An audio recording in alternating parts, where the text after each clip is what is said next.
Hey guys, welcome back or welcome to my channel if you're new here. I am so excited for today's video. It is one of my favorite videos to film every month and it is TBR Jar Picks My May TBR.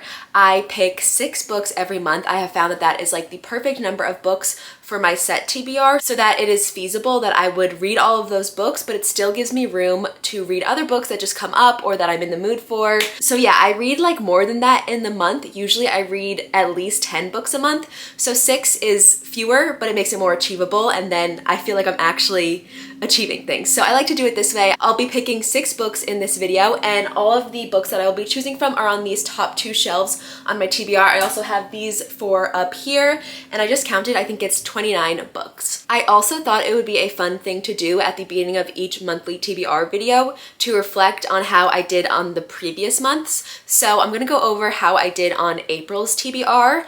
My 6 books on my April TBR were The Hurricane Wars, The Atlas 6, Pretty Girls, Bye Baby.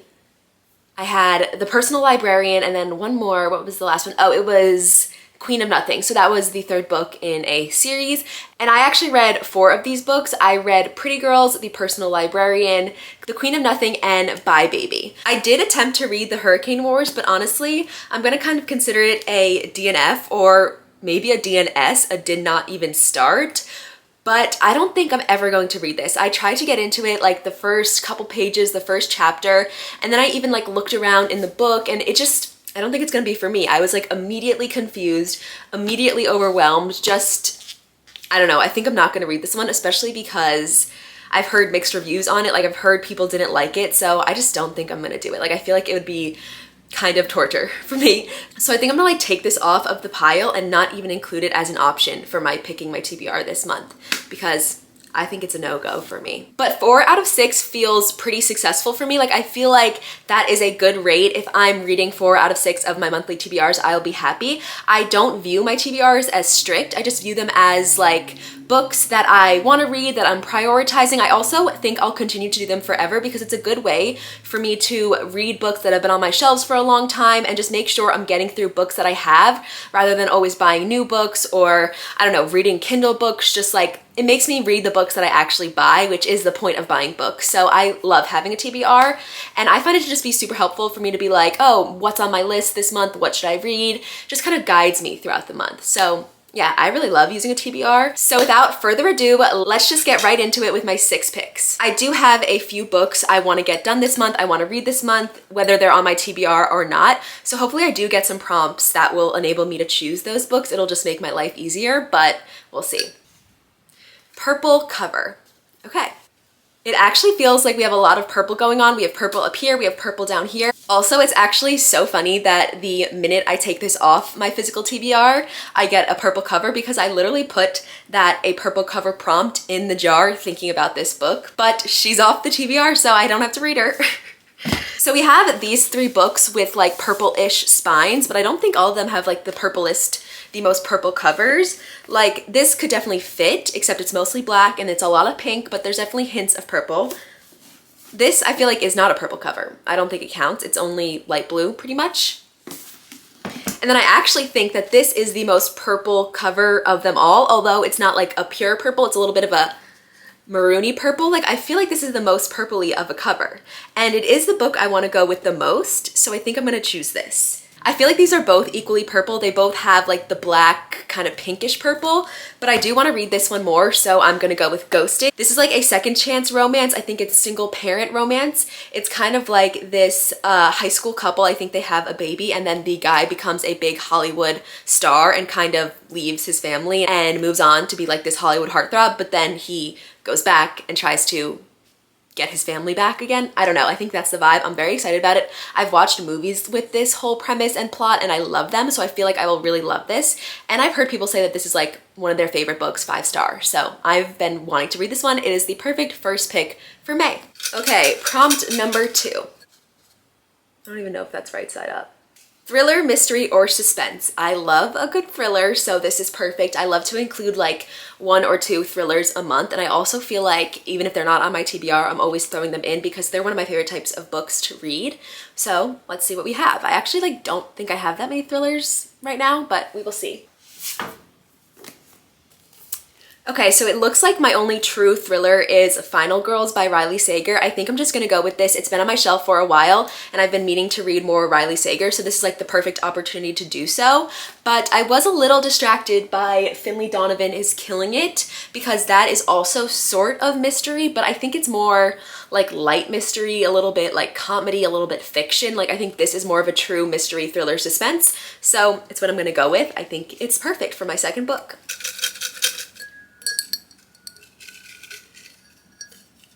The third prompt is book by an auto-buy author. Okay. Oh, okay.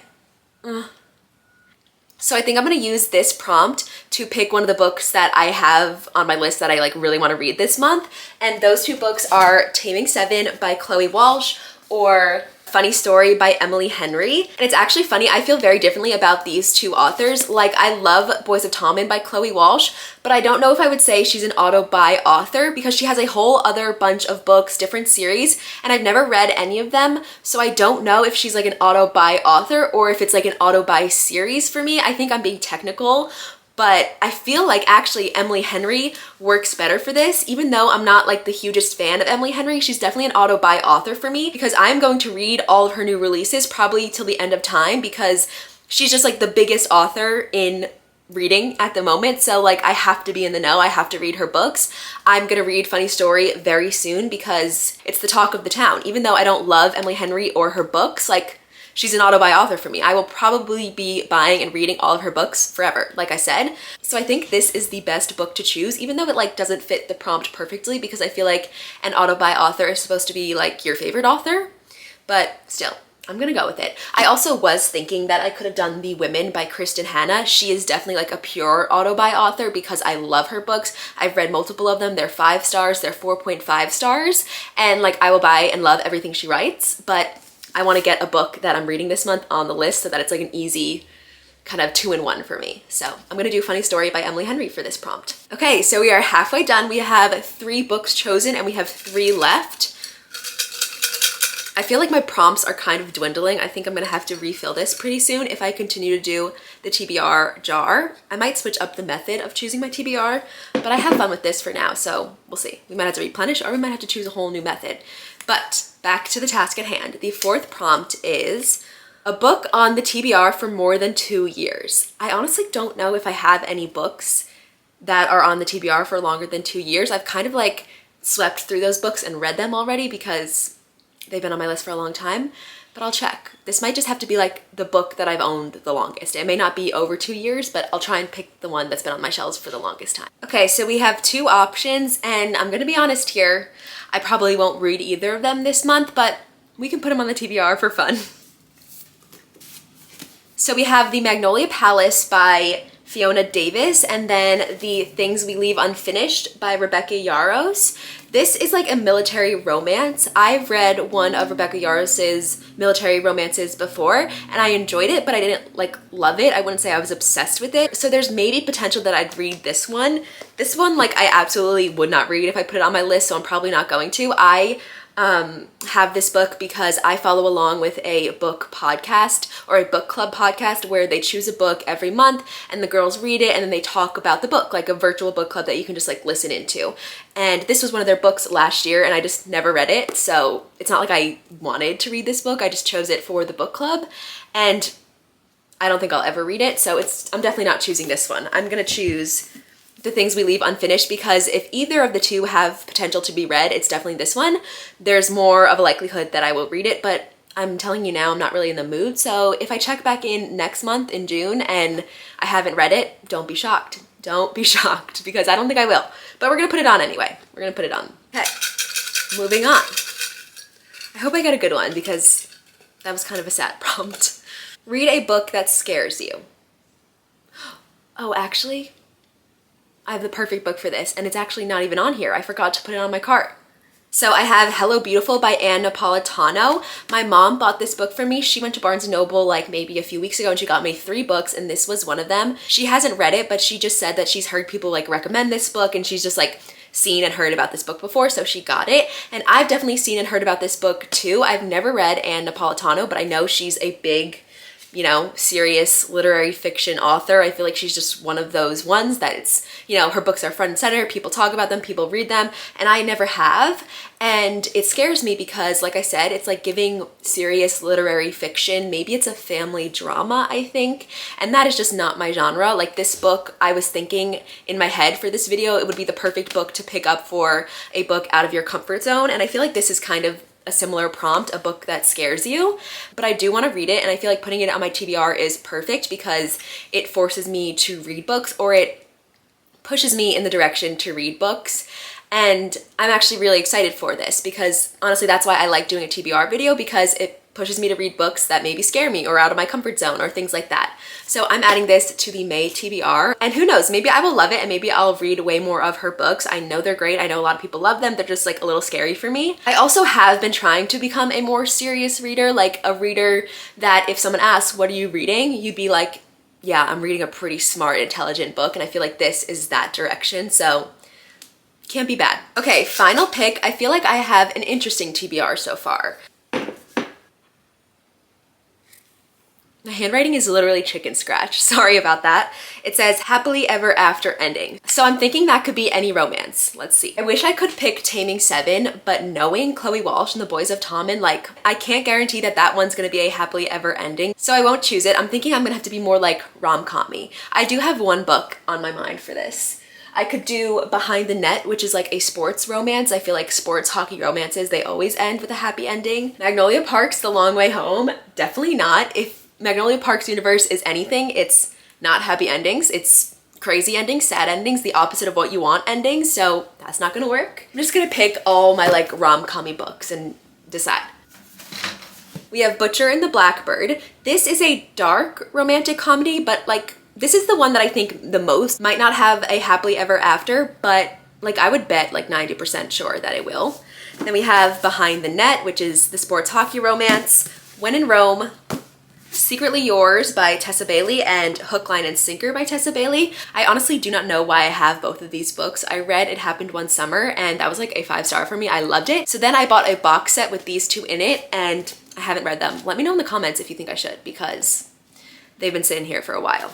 I'm actually leaning towards When in Rome, and my reasoning is that I want to read Sarah Adams' writing. I've never read her writing. I feel like everyone has read it and loved it, and there's a lot of books that she's written that are in the Book Talk, BookTube universe, and I feel like I should get into it. And it's also a very short, easy book, it looks like. And if I want to be successful in my TBR, it's always good to add a little short book in there. And I think I'm gonna do it. I think I'm gonna add When in Rome. This book has also been on my shelf for a while, so it's good to add books like that to my TBR. As I've been saying this whole video, it forces me to read them, or it motivates me to read them. So I think I'm gonna go with When in Rome. I would pretty much bet my life that this is gonna be a happy ending. It's like a silly little rom-com. I think the main girl is famous and the boy is not. It's like one of us is famous, one of us is not kind of trope. And yeah, I mean, look at that cover. Does that not scream happily ever after? So I think I'm gonna go with this because I feel less likely to pick up When in Rome than these two books naturally. Like I might pick these up naturally. And they're more recent purchases. I just bought these. Actually, I include them in a book haul on my channel like a couple weeks ago. If you want to see all the new books I bought recently, it includes a lot of these. It includes like 10 of these books. So check that out if you want. Okay, I'm sorry it's getting so dark, you guys, but it's a good thing that this video is ending. We have picked my 6 books. We have the May TBR set, and I'll just run through them all one more time for a little wrap-up conclusion. So we have Funny Story by Emily Henry for a book by an auto-buy author. Then we have Hello Beautiful by Ann Napolitano for a book that scares me. When in Rome by Sarah Adams for a book with a happily ever after ending. The Things We Leave Unfinished for a book that has been on my shelves for 2+ years, except I don't think this has, but it is one of the books I've had for the longest, and that's the best I could do for this prompt. Then we have Ghosted for a book with a purple cover.